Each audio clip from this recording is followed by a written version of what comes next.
요즘 청년들이 결혼을 주저합니다. 물론 재정적인 이유가 있겠지요. 집 한 채 사기가 쉽지 않아요. 서울의 집값이 너무나 비싸요.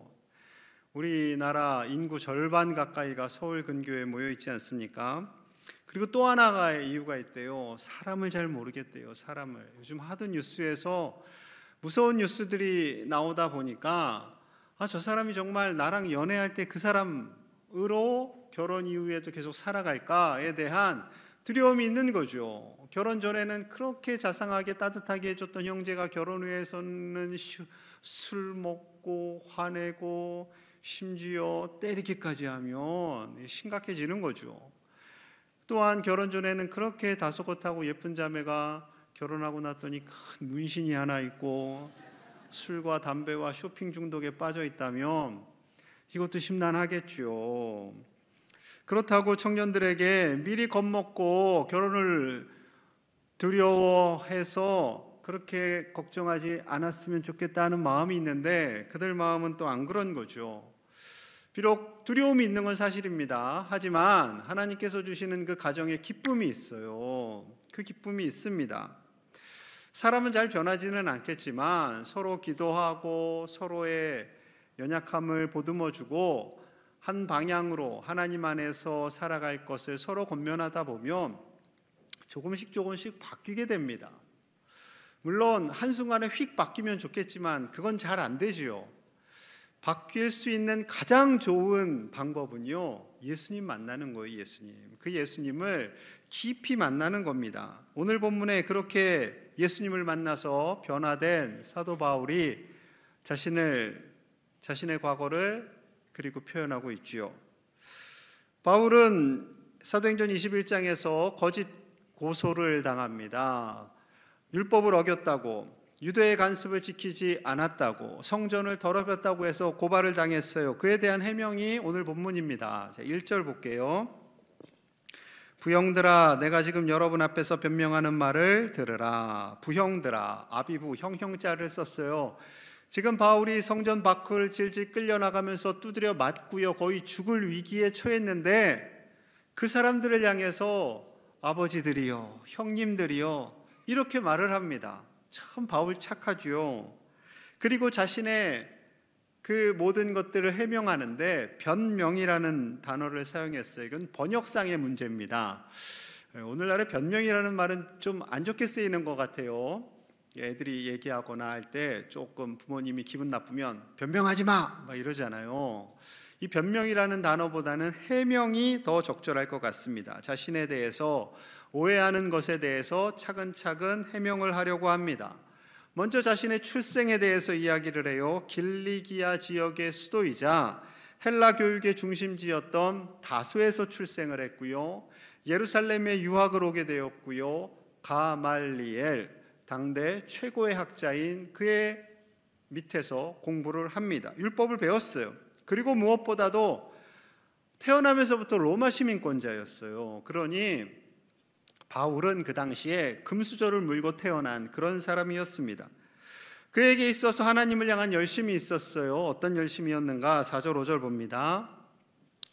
내가 이 돌을 박해하여 사람을 죽이기까지 하고 남녀를 결박하여 옥에 넘겼노니 이에 대제사장과 모든 장로들이 내 증인이라. 또 내가 그들에게서 다메섹 형제들에게 가는 공문을 받아가지고 거기 있는 자들도 결박하여 예루살렘으로 끌어다가 형벌받게 하려고 가더니 이 도, 예수님의 도, 기독교를 박해합니다. 그리고 사람들을 가두고요, 죽이기까지 했어요.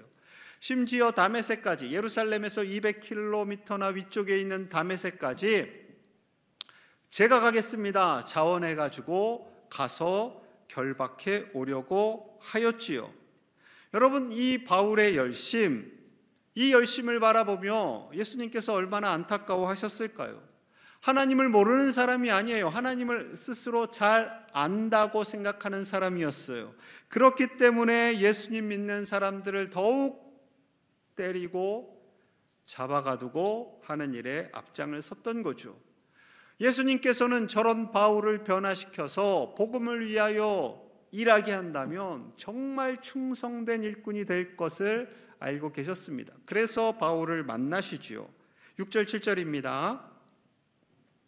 가는 중에 다메섹에 가까이 갔을 때에 오정쯤 되어 호련히 하늘로부터 큰 빛이 나를 둘러 비치매 내가 땅에 엎드려져 들으니 소리 있어 이르되 사울아 사울아 내가 왜 나를 박해하느냐 하시거늘. 다메섹 부근에 거의 다 도착했을 때에 큰 빛이 한낮에 정오에 강력하게 임하게 됩니다. 그때 그 빛을 받고 쓰러졌어요. 시력도 상실했어요. 그때 주님이 말씀하십니다. 사울아 사울아 너가 왜 나를 박해하느냐. 왜 나를 박해하느냐. 이 사울은 바울의 이전 이름이죠. 바울이 깜짝 놀랐습니다. 왜? 예수님을 박해한 적이 없거든요. 예수님 믿는 사람들을 박해했지.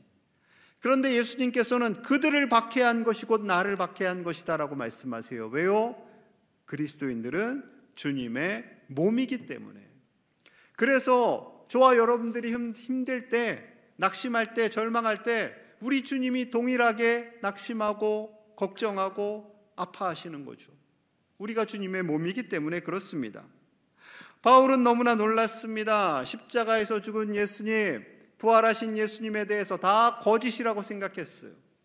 그들은 다 율법을 어기고 하나님을 경외하지 않는 사람들이라고 했어요. 죽어 마땅하다고 생각했어요. 그런데 그 예수님이 자신을 찾아와 주셨어요. 그의 머리에서 대혼돈이 일어납니다. 예수님께서 다음 단계를 준비하세요. 아나니아를 만나게 하십니다. 아나니아를 만나자 그의 눈이 떠졌어요. 얼마나 놀랐겠습니까? 그리고 이 모든 사건이 일어난 하나님의 뜻을 그에게 알려줍니다. 14절 15절 같이 볼게요. 시작. 그가 또 이르되 우리 조상들의 하나님이 너를 택하여 너로 하여금 자기 뜻을 알게 하시며 그 의인을 보게 하시고 그 입에서 나오는 음성을 듣게 하셨으니 내가 그를 위하여 모든 사람 앞에서 내가 보고 들은 것의 증인이 되리라. 아멘. 세 가지를 말씀하세요. 하나님께서 너를 택하셨다. 그리고 하나님의 뜻을 알게 하신다. 그 뜻을 알아 예수님의 증인이 되게 하신다라고 말씀하세요. 바울이 얼마나 놀랐겠습니까? 예수님에 대해서 부정하고 예수님과 정반대의 삶을 살았는데 그 예수님을 증언하는 증인이 되라고 하시는 거예요. 바울의 모든 가치관을 180도 바꾸라는 겁니다. 쉽지 않겠지요. 게다가 젊을 때, 한창 때에, 혈기왕성할 때에 자신의 생각을 바꾸기가 참 쉽지 않아요. 그것을 아나니아도 지켜봅니다. 만약에 제가 아나니아라면 하나님께 그랬을 것 같아요. 하나님 너무 급하게 하지 마세요. 지금 바울이요 시력을 상실했다가 눈을 되찾았고요. 지금 정신이 없을 겁니다. 평생 살아왔던 자기의 가치관을 바꾸는 게 쉽나요? 하나님 조금만 기다려주세요 라고 할 수 있어요. 그러면 어떻게 되는 거예요? 마치 아나니아가 하나님보다 더 착한 사람 같죠. 여러분 어떤 목사님을 기대하세요? 막 다그치고 여러분 회개해야죠. 막 계속 전화해서 집요하게 전화하고 예수님 믿어야 됩니다 막 이러면 겁먹고 도망가는 분들이 좀 계실 거예요. 좀 목사님이 좀 기다려도 주시고 그래요. 제가 이해해 드립니다. 때가 되면 오겠지요. 때가 되면 자녀들도 다 올 거예요. 이렇게 말하면 착한 목사님. 그런데 하나님의 생각은 다르다니까요. 자 16절 볼게요. 16절 같이 봐요. 시작. 이제는 왜 주저하느냐. 일어나 주의 이름을 불러 세례를 받고 너의 죄사함을 씻으라 하더라. 아멘. 왜 주저하느냐? 왜 주저하느냐? 예수님의 이름으로 세례를 받고 죄를 씻으라. 결단을 지금 당장 주저하지 말라는 거예요. 지금까지 수많은 사람들을 박해하고 죽이고 때렸던 그 모든 죄를 회개하고 빨리 돌이키라는 거죠. 돌이키라는 겁니다. 많은 사람들이 하나님의 부르심 앞에 주저해요. 예수님을 몰랐던 사람들은 예수님을 쉽게 받아들이지 않습니다. 여러분 전도해 보신 분들은 아실 거예요. 예수님 믿으세요. 그러면 이거 예. 그리고 바로 따라와요. 신랑님이나 아내 되는 분에게 우리 내일 교회 갑시다. 그러면 아이고 예 그래야지요. 그래요? 아니에요. 안 그래요. 나 그렇게 쉬운 사람 아니야. 이러지요. 나보고 교회 가자고 할 거면 너도 가지 마. 이러고 겁을 주죠. 여러분, 심지어 신앙생활을 하는 우리를 향해서 하나님이 더 큰 믿음으로 더 큰 사명을 부르실 때 우리가 주저할 수 있어요. 주저할 수 있습니다. 내가 그 사명을 감당할 수 있을까? 내가 구역장의 사명을 감당할 수 있을까? 교사의 사명을 감당할 수 있을까? 내가 찬양대 할 수 있을까? 남녀선교회 임원을 할 수 있을까? 주저하는 분들이 계시죠. 성경에도요, 의외로 주저 하셨던 분들이 있어요. 사도 바울뿐만 아니라 모세도 그랬습니다. 모세, 이스라엘 민족의 큰 지도자 모세도 그랬어요. 출애굽기 3장에 하나님께서 모세를 만나십니다. 그런데 모세를 설득하는데요, 좀 긴 시간이 걸렸어요. 그래서 3장부터 4장까지 자세하게 이것을 기록하였습니다. 불타오르는 떨기나무에서 하나님께서 모세를 만나 주셨어요. 처음 만난 거예요. 하나님을 경외하기는 했지만 살아계신 하나님을 만난 건 처음이에요. 너무나 놀랐어요. 나의 백성이 부르짖고 있다. 너는 가서 그 백성을 인도하여서 가나안 땅으로 인도해 내어라 말씀하십니다. 언제 가요? 자, 출애굽기 3장 9절 함께 봅니다. 시작. 이제 가라. 이스라엘 자손의 부르짖음이 내게 달하고 애굽 사람이 그들을 괴롭히는 학대도 내가 보았나니. 자, 이제 가라 하시는 거예요. 지금 당장 가라고 하시는 거예요. 언제 만났는데요? 조금 전에 만났어요. 조금 전에 만나서 하나님이 자신을 소개했어요. 그리고 지금 가라라고 하시는 거예요. 모세가 얼마나 황당했겠어요. 아니, 하나님, 저 만난 지 얼마나 되셨다고 이렇게 엄청난 요구를 하십니까? 그리고 제 나이가 몇인지 아세요? 80이에요. 80. 제가 조금만 걸어가면 힘들어요 라는 마음이 가득했겠죠. 심지어 자신이 거기에 간들 사람들이 내 말을 듣겠어요? 나를 정신 나간 어르신으로 생각하겠죠. 아무리 상식적으로 생각을 해도 불가능한 주님의 요청입니다. 하나님께서 자신을 설명하세요. 돌아가는 길까지 자세히 알려주세요. 심지어 애굽 사람들이 이스라엘 백성들을 안 보낼 거야 하지만 내가 그들에게 10가지 재앙을 내릴 거야 라고까지도 말씀하세요. 근데 모세가요 주저합니다. 4장 1절이에요. 모세가 대답하여 이르되 그러나 그들이 나를 믿지 아니하며 내 말을 듣지 아니하고 이르기를 여호와께서 내게 나타나지 아니하셨다 하리이다. 하나님, 제가 아무리 그렇게 이야기해도 그 사람들 나를 믿지 않을 거예요. 내 말을 듣지도 않을 거예요. 심지어 하나님께서 지금 나에게 나타나 주셨지만 너 하나님 잘못 봤어. 하나님 나타나지도 않는데 너 지금 거짓말하고 있는 거야 라고 말할 겁니다 라고 추측성 기사를 너무나도 확실하게 얘기하는 거죠. 지금 모세가 하나님을 설득하는 거예요. 입장이 바뀌었어요. 여러분, 하나님께서요 그럼에도 불구하고 참으세요. 참고 친절하게 너 지팡이 갖고 와봐. 너 지팡이를 딱 던지니까 뱀으로 촥 변해요. 꼬리를 딱 잡으니까 다시 지팡이로 또 바뀌어요. 그리고 손을 이 품 속에 넣었다 빼니까 나병 환자의 손이 되었다가 다시 넣었다 빼니까 정상의 손이 됐어요. 이 모세의 마음이 조금 흔들렸어요. 그런데 이제는 다른 핑계를 대요. 하나님, 제가 말을 못하잖아요. 말을 제가 사람들 앞에만 서면 말을 못해요. 말을 제가 입이 뻣뻣하고 혀가 두네요. 그러니 다른 사람 보내세요. 이쯤 되면 하나님이 이제 분노 게이지가 이제 올라가시는 거죠. 자, 14절입니다. 14절. 여호와께서 모세를 향하여 노하여 이르시되, 참을 만큼 참으셨어요. 노하여 이르시되 레위 사람 내 형 아론이 있지 아니하냐? 그가 말 잘하는 것을 내가 아노라. 그가 너를 만나러 나오나니 그가 너를 볼 때 그의 마음에 기쁨이 있을 것이라. 하나님께서 화가 나셨어요.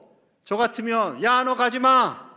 너 말고 사람 많아 이럴 텐데 하나님은 그렇게까지는 않으세요. 선하신 하나님은 그러면 너의 형 아론이 있잖아. 내가 아론을 붙여줄게.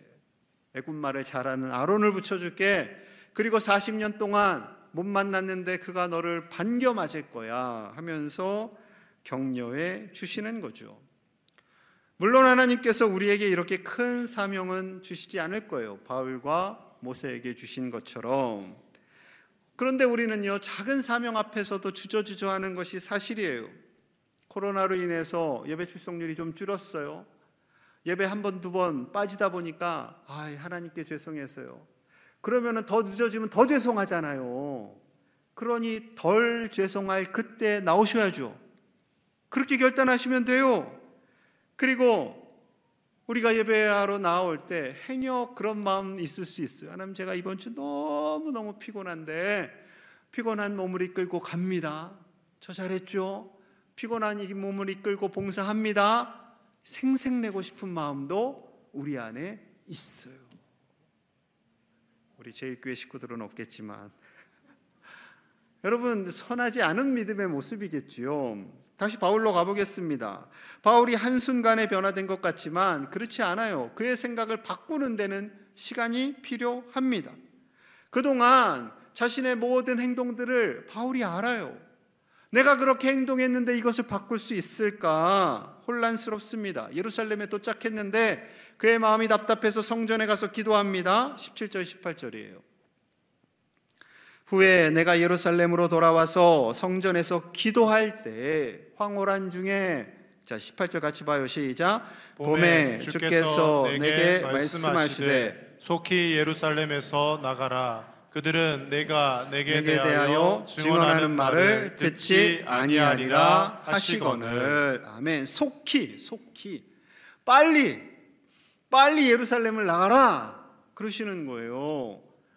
바울의 마음속에요, 예루살렘을 나가고 싶지 않은 마음이 있는 거예요. 오늘날의 서울이잖아요. 난 서울에서 살고 싶은데 하나님이 그 마음을 알고 빨리 떠나가라 라고 말씀하시는 거죠. 너가 예루살렘에서 복음을 전할 때 사람들이 듣지 않을 거야. 너가 나아가야 할 곳은 이방이야. 예루살렘 밖이야 라고 말씀하시는 거죠. 그러니 바울이 모세처럼 주저합니다. 19절 20절. 내가 말하기를 주님, 내가 주를 믿는 사람들을 가두고 또 각 회당에서 때리고 또 주의 증인 스데반이 피를 흘릴 때 내가 곁에 서서 찬성하고 그 죽이는 사람들의 옷을 지킨 줄 그들도 아나이다. 주님, 내가 주님 믿는 사람들 가두고 때리고 죽였다는 거 이 예루살렘 사람들이 다 알아요. 이스라엘 사람들이 다 알아요. 심지어 스데반이 순교할 때 제가 찬성했어요. 돌 던지는 사람들의 옷을 지켰어요. 그것도 다 알아요. 그런데 내가 어떻게 예수님의 증인으로서 살겠습니까? 라고 변명하는 거죠. 그럴 수 있어요. 마치 이런 거죠. 어떤 형제님에게 예수님 믿으세요? 그랬더니 그분이 그러시는 거예요. 아유, 말도 마세요. 제가 예수님 믿는 애들 얼마나 어렸을 때부터 때린 줄 아세요? 교회 다니는 애들이 제 밥이었어요. 맨날 때리고 다녔어요. 그리고 제가 술 많이 먹었고요. 하나님과 교회를 얼마나 욕하고 다녔는데요. 라고 하는 거죠. 여러분, 하나님께서 바울의 그러한 과거를 모르겠어요? 당연히 아시죠. 아시는데도요, 또 다그치십니다. 21절 시작. 나더러 또 이르시되 떠나가라. 내가 너를 멀리 이방인에게로 보내리라 하셨느니라. 아멘. 하나님이 앉으세요. 앉아요. 하나님이 또 말씀하시는 거예요. 야, 너가 나를 이길 수 있겠어? 너 가라. 제발 좀 가라. 반복해서 말씀하시는 거죠. 아시아와 유럽의 이방인들에게 가라. 내가 너의 과거를 다 안다. 그럼에도 불구하고 가라 라고 말씀하시는 거죠. 여러분, 하나님께서 우리의 과거를 모르실까요? 다 아세요. 저 박재일 목사의 과거도 아시고 장로님들의 과거도 아시고 권사님들, 안수집사님들, 집사님들의 과거를 다 아세요. 그거를 다 덮어주시고 용서해 주시고 부르시는 거죠. 그러니 우리가 이 자리에 설 수 있고 예배할 수 있게 된 거죠. 여러분, 이것이 하나님의 은혜입니다. 여러분, 하나님의 은혜로 우리가 부름받았고 하나님의 사명을 감당하게 된 줄로 믿습니다. 러시아의 대표적인 작가 두 사람이 있어요. 톨스토이와 도스토옙스키. 톨스토이는 전쟁과 평화, 부활, 안나 까레리나, 바보 이반 같은 대작을 썼지요. 이분이 러시아의 백작 가문, 아주 정말 금수저를 물고 태어납니다. 그런데 방탕한 생활을 했어요. 정말로 방탕한 생활을 했어요. 그러다가 예수님을 만났어요. 그 예수님을 만나고 자신의 모든 과거에 화려했던 생활을 다 내려놓고요, 금욕적인 생활을 합니다. 채식을 하고요, 금주하고요, 금연하고요. 그리고 자신의 삶을 회개하는 글을 썼어요. 이런 책을 썼어요. 참회록이라고. 참회록 썼습니다. 여러분 읽어보세요. 정말 감동이 됩니다. 그리고 사람은 무엇으로 사는가라는 단편, 톨스토이의 단편집이 있지요. 그 단편들이 참 은혜가 됩니다. 저 책에서 말하는 것은요, 하나님의 사랑이 우리를 살게 한다라는 거예요. 인간은 하나님의 사랑이 없이는 살아갈 수 없는 존재들이라는 거죠. 도스토옙스키 역시 위대한 작가지요. 러시아의 작가입니다. 의사의 둘째 아들로 태어났어요. 이분 역시 엄청난 삶을 살아요. 술과 도박에 빠져서 자신의 젊음을 다 탕진합니다. 그리고 반정부 단체에 가입했어요. 이것이 발각됐어요. 사형 선고를 받습니다. 사형 선고를 집행하는 그날에 황자의 칙령에 의해서 사형에서 사면됩니다. 그리고 시베리아 감옥, 그 추운 시베리아 감옥으로 가는 기차를 타고 가다가 신약 성경을 보게 돼요. 그리고 예수님을 알게 됩니다. 그가 감동에 빠졌어요. 예수님을 만났어요. 4년간 감옥 생활하면서 그 성경을 읽고 또 읽었어요. 그리고 집에 돌아오게 됩니다. 그가 이렇게 고백했다고 그래요. 누군가 나에게 예수 그리스도의 가르침이 진리가 아니라고 증명한다 하더라도 나는 여전히 예수 그리스도를 믿을 것입니다. 그의 생각이 완전히 바뀐 거예요. 여러분, 철학자나 글 쓰는 분들이 생각 바뀌기가 참 쉽지가 않습니다. 자기들의 신념이 있거든요. 그런데 이 톨스토이와 도스토옙스키가요 바뀌었어요. 그 당시 러시아의 상황은 좋지 않았습니다. 만약 그대로 두었더라면 공산주의와 각종 철학에 의해서 인본주의적인 작가로 살았겠지요. 그러나 그가 예수님으로 인해서 변화되었고요, 러시아를 안타까워하면서 하나님이 기뻐하시는 글들을 써 내려갈 수 있었습니다. 여러분, 예수님을 만나면, 예수님을 깊이 만나면 만날수록 우리의 삶은 변화되는 거예요. 예수님을 만나며 나아갈 때 여러분, 우리의 삶이 때로는 힘들 수가 있어요. 하나님이 기뻐하시는 인생을 살기 위해서는 때로는 우리 공격을 받기도 합니다. 바울도 힘들었죠. 예수님의 그릇으로 사는데 많은 사람들이 바울을 박해 하잖아요. 그때 바울이 이렇게 고백합니다. 고린도후서 1장 5절 우리 함께 볼게요. 시작.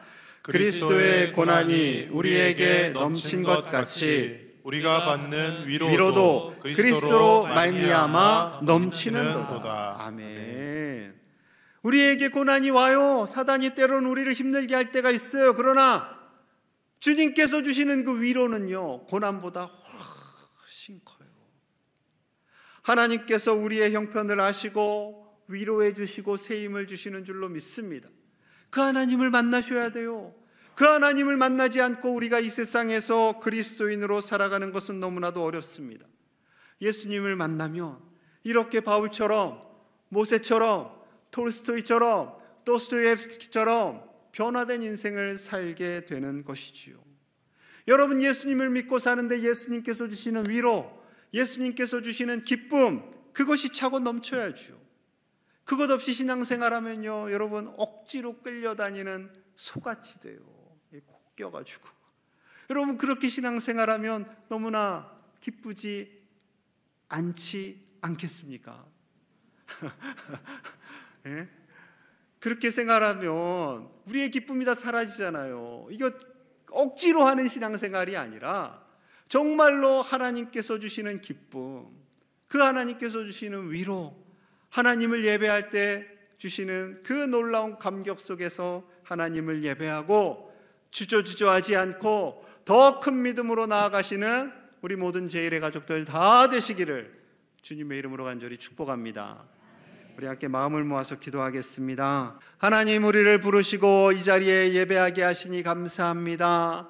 하나님께서 우리에게 더 큰 믿음으로 우리를 부르실 때 주저하지 않는 우리가 되게 하여 주시옵소서.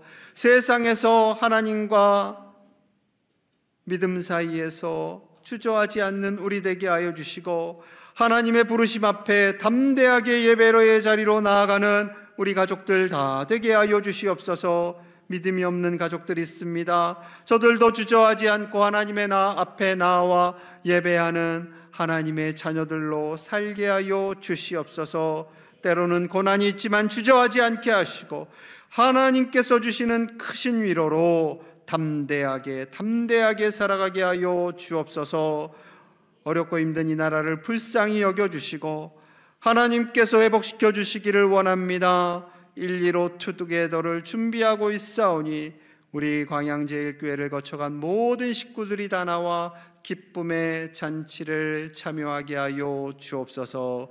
예수님 이름 받들어 간절히 기도하옵나이다. 아멘.